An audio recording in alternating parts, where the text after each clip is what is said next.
Hello, boxing fans around the world. Thank you for joining me once again here on Talkin Fight for another episode of Boxing News Today.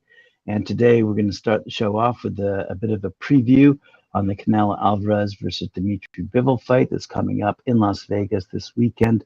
There's been an awful lot of discussion, both online and chat rooms, etc., with respect to this fight. It's going to be a good fight, a good test for Canelo Alvarez. He's moving up in weight to meet Dimitri Bivol. Bivol fights very well. He's very accurate. So I've got a bit of a preview here from my friends, courtesy of Boxing 247.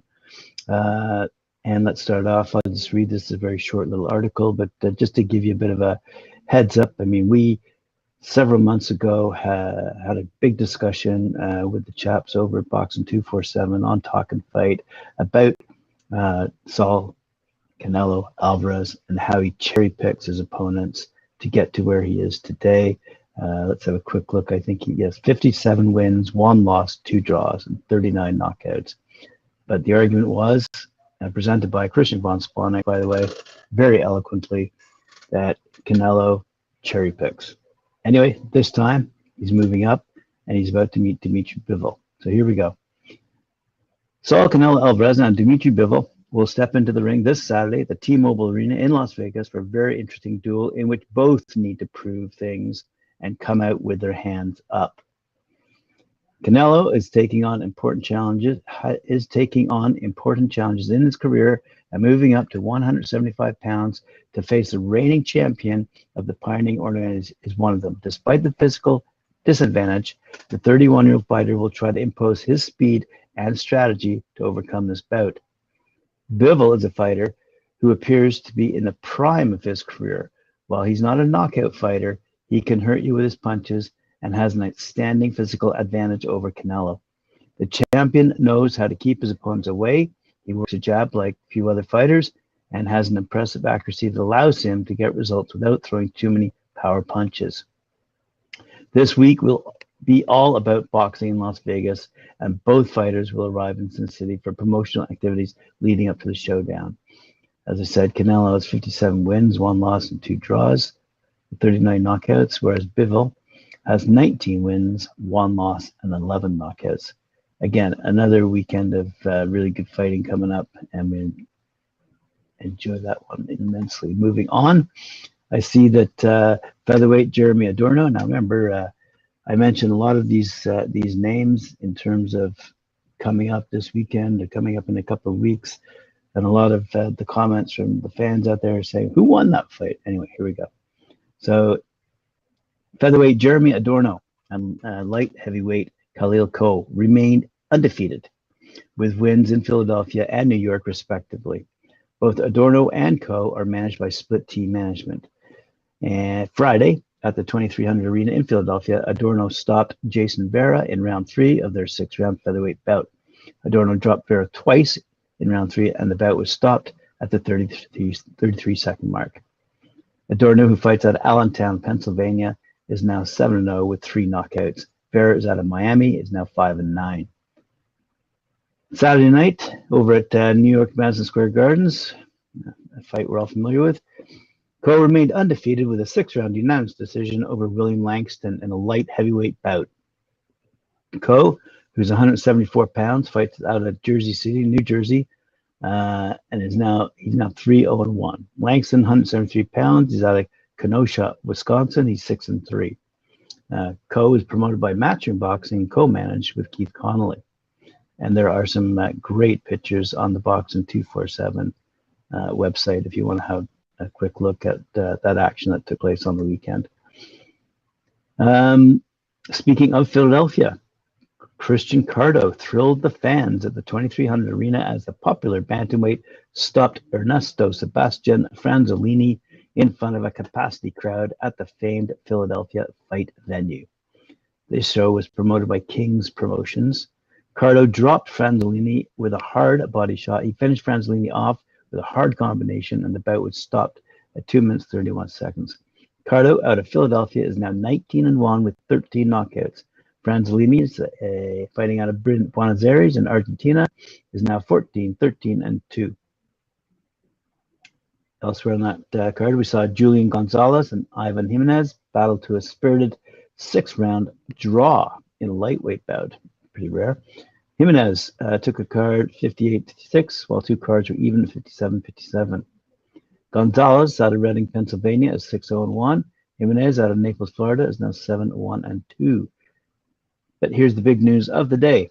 Big heavyweight Christian Prenga stopped Deshaun Webster in round 2 of their 6-round heavyweight bout.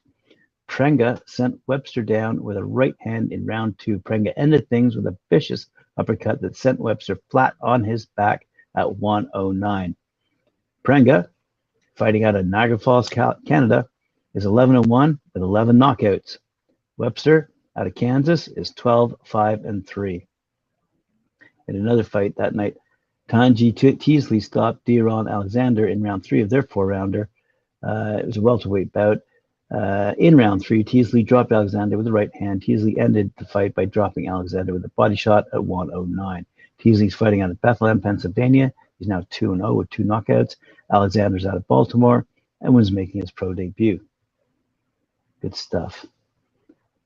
Alrighty, one more fight and now let's have a quick look here. Kadir Albright remained perfect with a 2nd-round stoppage over Jorge Martin Garcia in a scheduled 6-rounder, and that was for a junior welterweight fight there. Round 1, Albright scored a knockdown with a right hand. Round 2, Albright sent Garcia down with a body shot, and the fight was stopped at 58 seconds.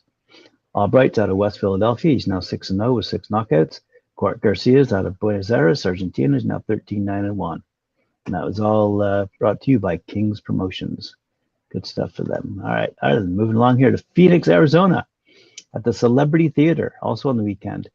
In a shocking turn of events, super bantamweight prospect Darren the Gift Cunningham, 15-2 with 8 knockouts, lost to Angel Antonio Contreras, 12-6-2, 6 knockouts via majority decision.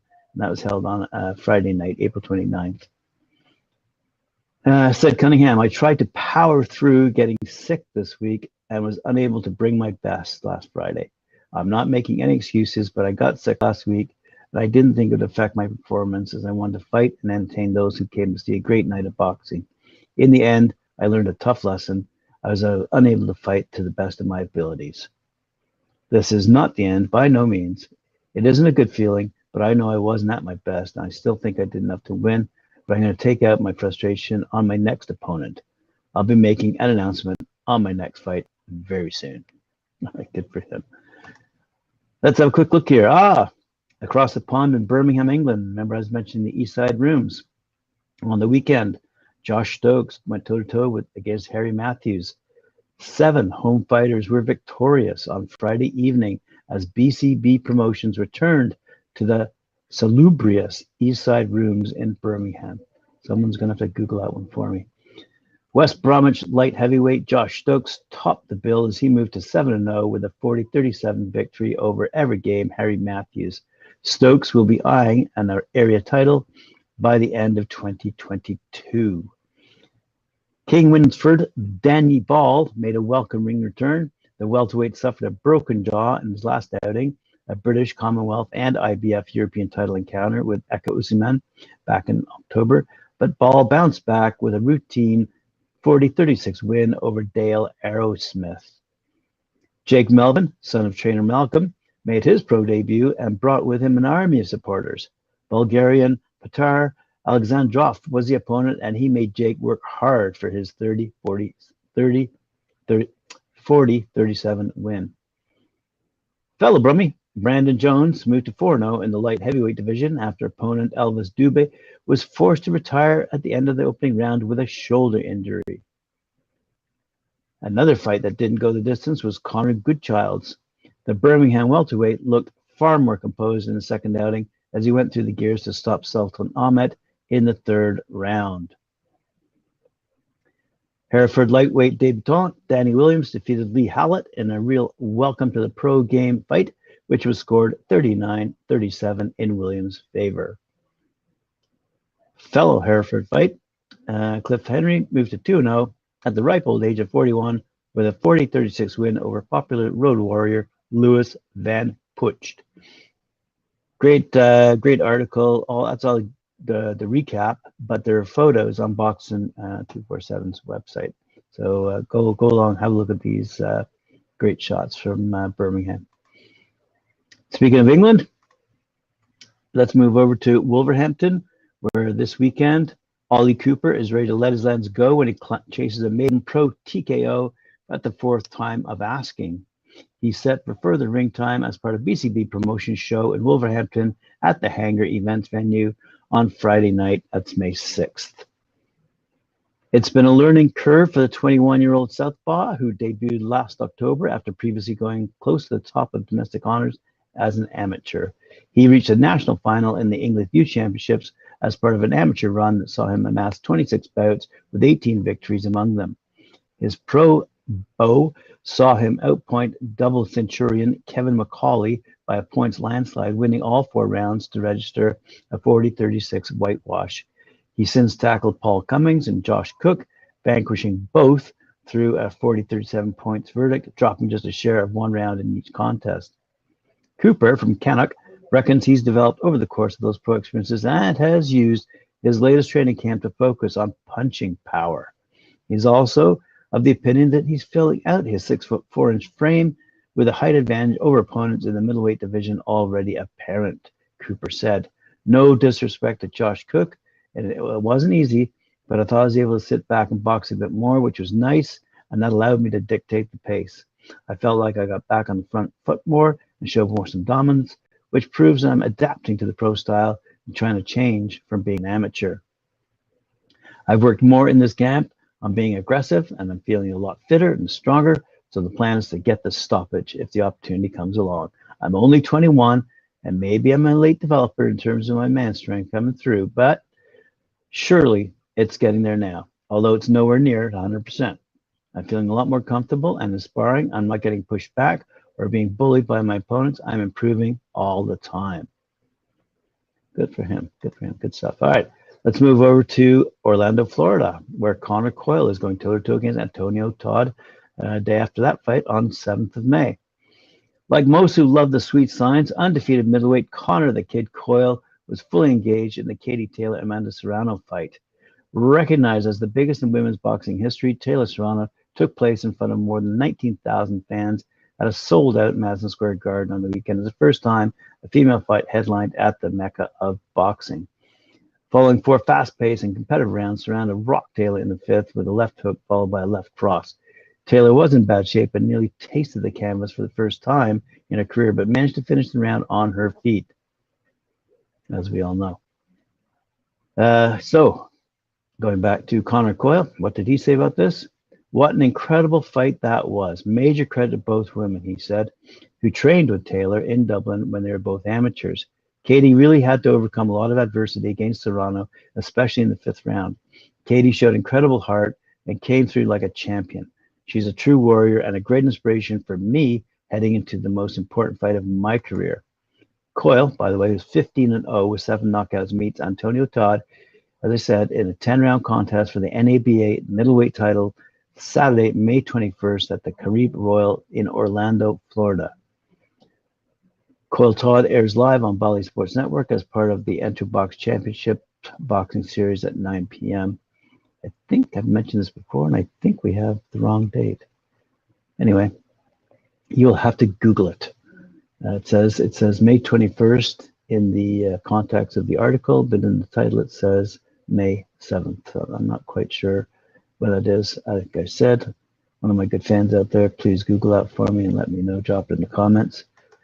Alrighty, finally, a big one to announce here. Richard Riakporhe is going up against Fabio Turchi at the OVO Arena in Wembley on June 11th. This is a big fight. Full steam ahead for the Midnight Train Richard Riakporhe as he returns to action at the OVO Arena, Wembley, Saturday, June 11th, live and exclusive on Sky Sports to take on Italy's Fabio Turchi in an eliminator battle, which will see the winner move up to cruiserweight rankings and in prime position to challenge reigning champ Maris Briedis later this year. With Riakporhe, who's now 14-0 with 10 knockouts, coming off a stunning knockout victory over Dion Juma in March, and former IBF International Cruiserweight champ Turchi 2001 having a 66% stoppage rate in his victories. This fight matches two proven finishers and promises action from the very start as both men look to score the knockout, which will move them into a world championship opportunity. Elsewhere, we see that Bermondsey's former WBO global welterweight champ Chris Kongo, who's 13-1, 7 knockouts, has a route back into the world title contention if he defeats tough German contender Sebastian Formello, who's 23-2, with 11 knockouts in their international showdown. Elsewhere on this card, two of the very best young fighters in the UK, English super middleweight champ Jermaine Brown, 12-0, defends his title against challenger Zach Jelly, who's 11-1-1, in an exciting fight trade. The two Londoners will both be going to this fight totally confident in victory and certain to put on an eye-catching performance in a 50-50 fight, which will delight the nation's boxing fans and look set to steal the show, potentially, if it weren't for this next fight.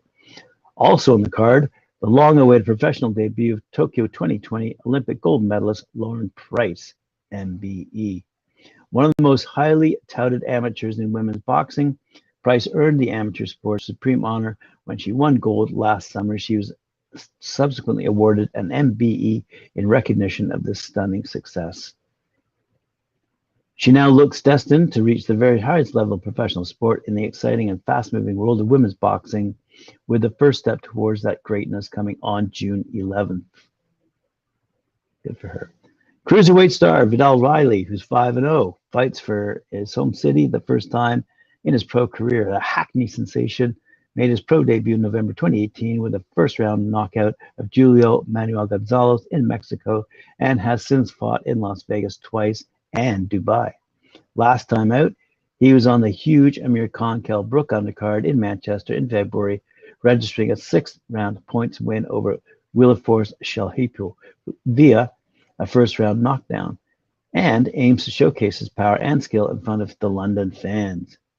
He said, "I'm ready to continue my assault on the cruiserweight division. The Midnight Train is on an unstoppable roll, and Turchi is the next man to try it on the track in front of me. He's a good boxer, and I'm expecting a tough fight, but nothing I can't handle." Oh, sorry, this is Riakporhe saying all this. "I'm coming out of this one with the win and stepping into the world title contention. I'm very happy to have this opportunity. Since I was a kid, I've always dreamed of fighting at the international level, and in an important venue like this, I'm dedicating my body and soul to get into the best shape and have a great match against Riakporhe, who I think is an excellent boxer," replied Turchi. All good stuff. Shall we say, yeah, we'll mention what Ben Shalom had to say. Here we go. Richard has been an unstoppable rise to the world title contention. Now he's potentially within touching distance of getting his shot at gold. Turchi is the former IBF international champion and brings heavy firepower to the ring. This is Richard's toughest fight, toughest career challenge to date, and a win here will make a strong statement about his potential to be a world champion. And that's courtesy of Ben Shalom, Boxer founder and CEO. That's Boxer, BOXXER. Alrighty, that's all there we have here today. That's all the news fit to print, as they say. Thank you for joining me here on Talkin' Fight on the Boxing News today. Remember to like, share, subscribe, hit that notification bell. We'll see you at 4 p.m. for Knuckle Up with Mike Gore and Cedric Ben. Cheers. Have a good day. We'll see you later on. Thank you.